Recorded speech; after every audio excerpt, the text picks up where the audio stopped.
Agjërimi dhe muaji i Ramazanit. Adhurimi i agjërimit dhe adhurimet e tjera kanë si bosht kryesor njeriun, i cili duhet të mposhtë epshet dhe egon e tij. Agjërimi me nijet është xhevahir ndriçues, i cili i jep njeriu të madhështi dhe i ahijeshon shpirtin me fisnikëri.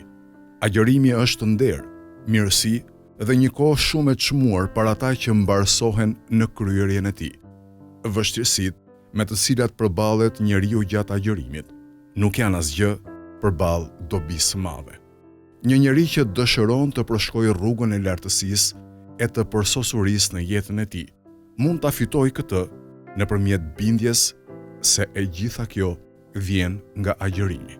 Vërtet, i gjithë qëllimi i agjërimit të muajit të Ramazanit është që të bëhemi të devotshëm dhe kjo është në dorën tonë. Agjërimi i këtij muaji është mjeti që e ndihmon njeriu për të ndjekur rrugën e udhëzimit. Devotshmëria është një prej qëllimeve të agjërimit dhe ajo është fruti më i madh që vilet në muajin e Ramazanit. Agjërimi është pjesë e mikpritjes së Allahut, prandaj shfrytëzojeni sa më shumë. Në muajin e Ramazanit, besimtarët mblidhen rreth tryezës mikpritëse të Allahut. Përgatituni sepse 2 muajt, Rexheb dhe Shaban, e përgatisin zemrën e njeriut për të hyrë në muajin e Ramazanit. Vërtet, muaji i Ramazanit në çdo vit është një pjesë nga xheneti që Allahu e vendos në xhehenemin e ndezur të dynjas.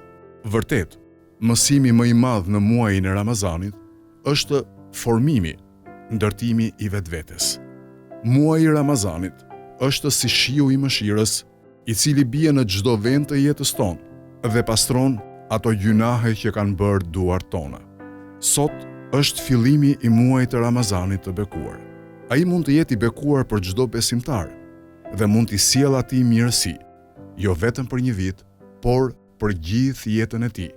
Ai njeri i cili fal mirësisë së muajit të Ramazanit fiton fuqinë për të mposhtur egon dhe epshet e tij, me të vërtetë që ka realizuar diçka madhështore që duhet ruajtur.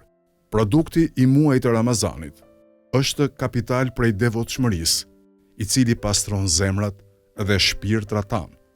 Nata e Kadrit është nata e vilajetit, nata e zbritjes së Kuranit dhe nata e Ehli Bejtit, paqja qoftë mbi ta.